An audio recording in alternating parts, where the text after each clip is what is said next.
Hello नमस्कार दोस्तों, आप सभी को स्वागत है आपके अपने यूट्यूब चैनल इनर क्लासेज में। दोस्तों मैं नीतीश कुमार। दोस्तों हम सब अभी जैसा आपको पढ़ा रहे थे क्लास 12 का बायोलॉजी, हमने अभी तक चैप्टर 7-8 देख चुके हैं। ठीक है, हम आपको दोस्तों यहाँ पे क्लास 12 की बायोलॉजी के लिए वो सवाल दे रहे हैं ना, जो सवाल इंपॉर्टेंट होता है और जो सवाल बोर्ड में अक्सर पूछे जाते हैं।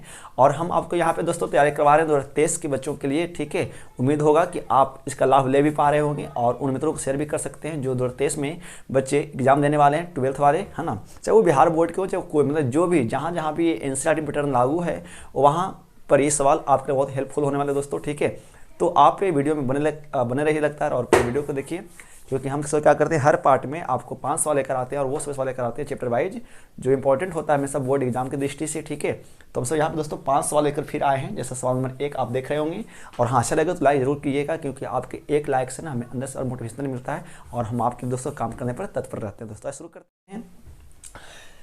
अध्याय 9 है, चैप्टर का नाम है खाद्य उत्पादन में वृद्धि की कार्यनीति। इस चैप्टर का ये पार्ट 1 होगा दोस्तों। हम सब पार्ट 1 पार्ट 2 करके देते रहते हैं आपको। ठीक है, वो गेस क्वेश्चंस जो हमेशा बोर्ड में आते रहेगा। दोस्तों सवाल पहला क्या है कि हरित घर प्रभाव किसे कहते हैं। ये सवाल बहुत बार पूछा जाता है बोर्ड में कि हरित घर प्रभाव किसे कहते हैं। ये सवाल तो 10th के लिए भी इंपॉर्टेंट है ना, बहुत 10th के लिए पूछता है। ठीक है, हरित घर प्रभाव किसे कहते हैं। ठीक है, तो हम सबको क्या पता है कि हरित गृह प्रभाव एक प्राकृतिक घटना है। ठीक है, हरित गृह प्रभाव एक प्राकृतिक घटना होता है ना, जिसके कारण पृथ्वी की सतह और वायुमंडल गर्म हो जाते हैं। हम सब इस घटना को ही हरित घर प्रभाव कहते हैं। कौन कौन से ऐसे कारक हैं जिसके वजह से हमारे पृथ्वी की सतह का तापमान और वायुमंडल का तापमान बढ़ जाता है, तो वो विषैले गैस जैसे CFC, CO2, है ना, आपका मीथेन, ठीक है, ये आपका नाइट्रोजन ऑक्साइड, ये सभी ऐसे गैस हैं जिसकी वजह से क्या होता है, हमारे पृथ्वी की सतह और पूरे वायुमंडल की सतह तापमान में वृद्धि हो जाता है दोस्तों। तो हम सब क्या बोल सकते हैं कि वायुमंडल की तापमान और हमारे पृथ्वी की सतह का तापमान बढ़ने की घटना को ही हम सब हरित घर प्रभाव कहते हैं। ठीक है, उम्मीद होगा समझ में अच्छा तरीके से आया होगा। इसको कापी पर लिख लेंगे आप, हमेशा नोट करके जब भी बैठें तो वीडियो देखने के लिए, तो आप ऐसा कापी को लेकर बैठें और सवाल को देखें। ठीक है, यदि सवाल आपको याद है तो उसको आप आंसर खुद से लिखिए और फिर हम बोलते हैं तो उसको मिलाइए कि हुआ सही आप दे पा रहे हैं कि दोस्तों नहीं दे पा रहे हैं। ठीक है दोस्तों, चलिए सवाल नंबर 2 है, हरित क्रांति से आप क्या समझते हैं। हरित क्रांति से आप क्या समझते हैं। तो आपको पता क्या है कि हरित क्रांति कहने का मतलब क्या है कि खाद्य उत्पादन को बढ़ाने के लिए कृषि के क्षेत्र में जो भी प्रयास किए जाते हैं जिसकी वजह से खाद्य उत्पादन में वृद्धि हो जाती है, तो हम इसे हरित क्रांति कहते हैं। हरित क्रांति की सबसे पहली शुरुआत 1960 ईस्वी में उत्तर प्रदेश के इलाकों से हुआ, क्योंकि उस समय हमारे देश में स्थिति बहुत ज़्यादा दयनीय हो चुका था।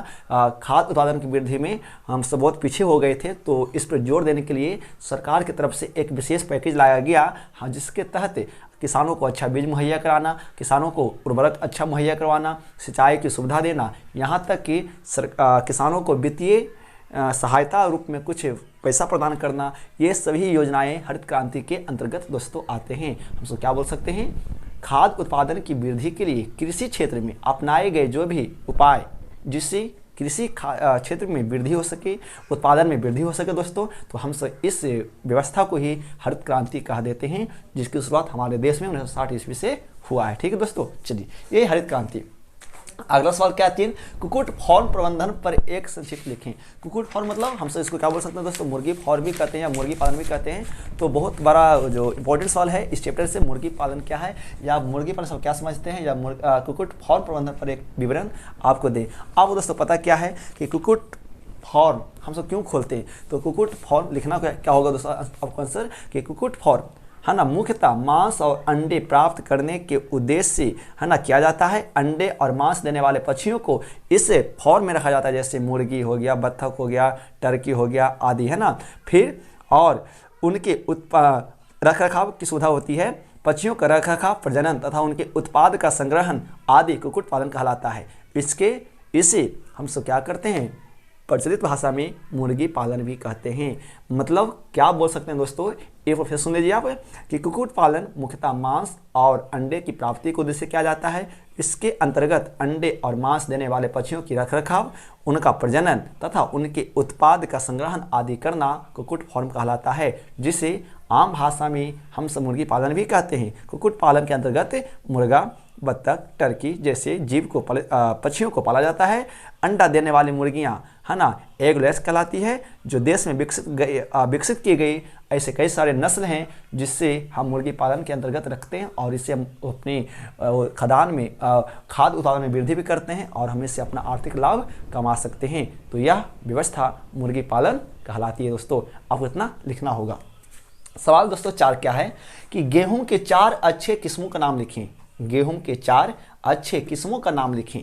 आपको देखिए दोस्तों यहाँ पर लिख दिए क्या, गेहूं का 4 किस्म इस प्रकार से है। पहला HD 2824। दोस्तों ये पता है क्या है, एक अच्छे किस्म का ना मतलब गेहूं के किस्म का एक कोड होता है, ठीक है। जैसे संकरण विधि से जो तैयार होते हैं ना उसका एक अपना एक कोड होता है, ठीक है दोस्तों। जैसे पहला है HD 2824, HUW 234, K 8027, HD 2888। ये दोस्तों 4 गेहूं के अच्छे किस्म में आते हैं। दोस्तों अच्छा सवाल है। 5वां क्या है, बहुत इंपॉर्टेंट है, अंतः प्रजनन क्या है।